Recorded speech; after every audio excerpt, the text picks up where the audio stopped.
Sebelumnya, izinkan diri. Assalamualaikum warahmatullahi wabarakatuh. Dengan nama saya Dava Gasih Pravyara dengan NIM Pakkir 3009. Saya dari kelas TBO, yaitu pada kesempatan kali ini saya akan menjelaskan mengenai mesin Turing, yaitu salah satu konsep paling penting dalam teori komputasi dan dasar dari cara kerja komputer modern. Jadi untuk awal-awal itu ada konsep dasar mesin Turing. Jadi mesin Turing itu pertama kali diperkenalkan oleh Alan Turing pada tahun 1936.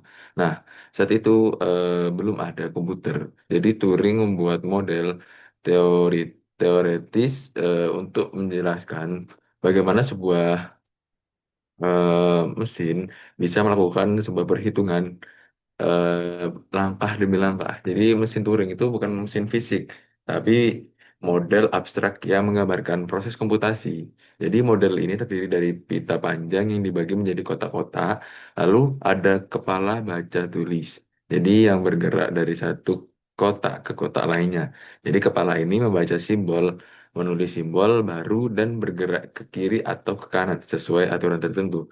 Yang membuat model ini penting adalah walaupun sangat sederhana, mesin Turing memiliki kemampuan yang setara dengan komputer modern, jadi artinya eh, apapun yang bisa dihitung komputer saat ini secara teori juga bisa dihitung mesin Turing. Jadi itu tujuannya sendiri dari mesin Turing itu eh, untuk menjelaskan batas kemampuan komputasi. Jadi dengan model ini biasanya tuh kita bisa menentukan yang pertama itu masalah apa yang bisa diselesaikan oleh komputer, terus ada masalah apa yang tidak bisa diselesaikan oleh komputer atau undecodable.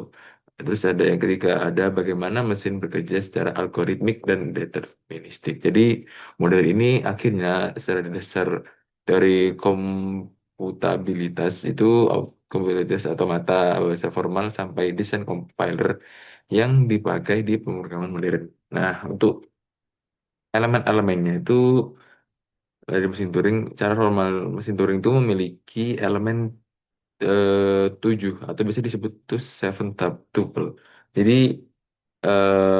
secara sederhana komponennya itu bisa dijelaskan yang pertama itu ada pita, yaitu pita ini secara teori tak terbatas. Jadi kayak dan terbagi menjadi sel-sel kotak yang masing-masing menyimpan satu simbol. Ya, biasanya itu simbolnya itu berupa 0, 1, X atau simbol kosong. Nah, lanjut yang kedua itu ada kepala baca tulis. Jadi kepala ini bisa membaca simbol yang bisa di sel yang mau sedang ditempati menulis simbol baru. Jadi itu yang di sini kan ada yang pertama itu ada himpunan keadaan atau states atau key ya. Di sini tuh merupakan daftar seluruh kondisi yang dapat ditempati oleh mesin selama proses komputasi. Jadi setiap keadaan memiliki itu. Jadi misalnya tuh dalam keadaan awal mesin dimulai, keadaan kerja yang digunakan untuk proses input.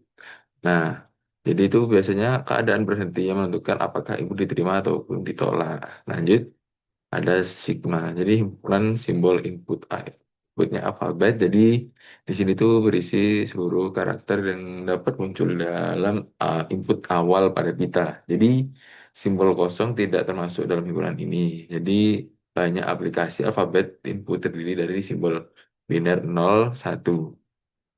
Lanjut yaitu himpunan simbol pita atau tab alfabet. Nah, di sini tuh mencakup semua simbol yang dapat ditulis di pita.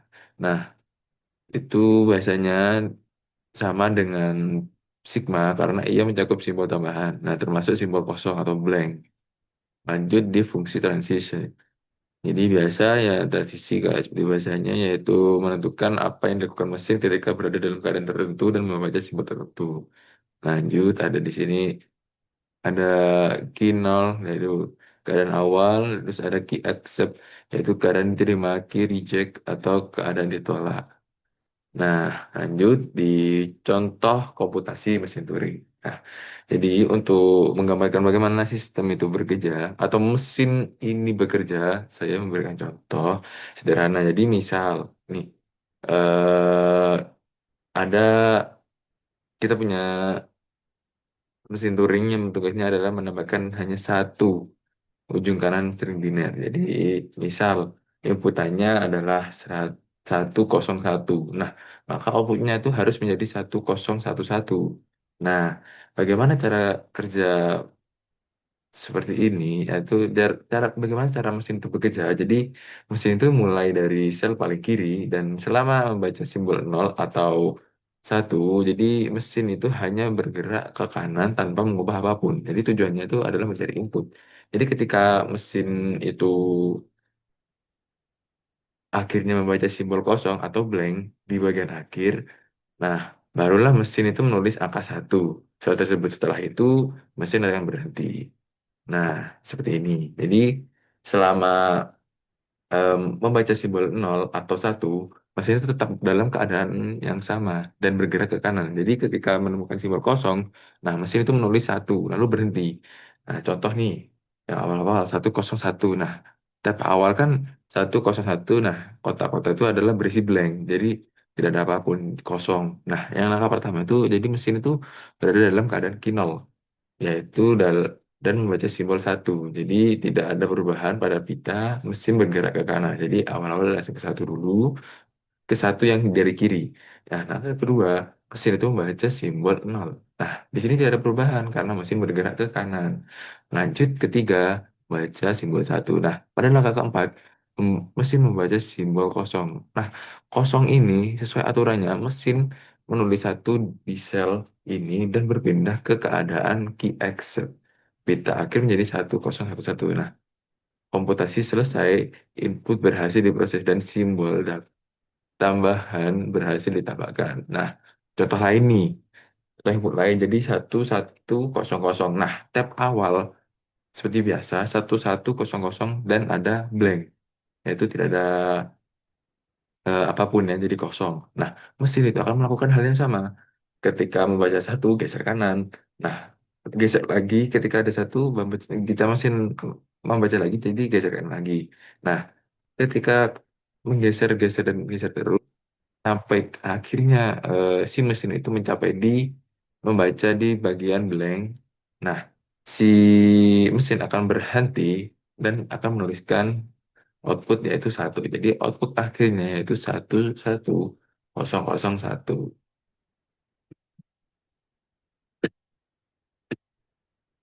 Oke, mungkin itu saja kesimpulannya dari saya itu, mesin Turing adalah model komputasi yang paling mendasar yang menggambarkan bagaimana komputer bekerja pada level teoritis. Teori teoritis. Jadi walaupun sederhana, model ini cukup kuat untuk mewakili semua bentuk perhitungan modern. Jadi mesin Turing mengajarkan kita bagaimana algoritma bekerja, apa batas kemampuan komputer, dan bagaimana merancang sistem komputasi secara formal. Jadi mungkin sekian dari presentasi saya mengenai mesin Turing. Terima kasih dan saya kurang lebihnya mohon maaf. Wassalamualaikum warahmatullahi wabarakatuh.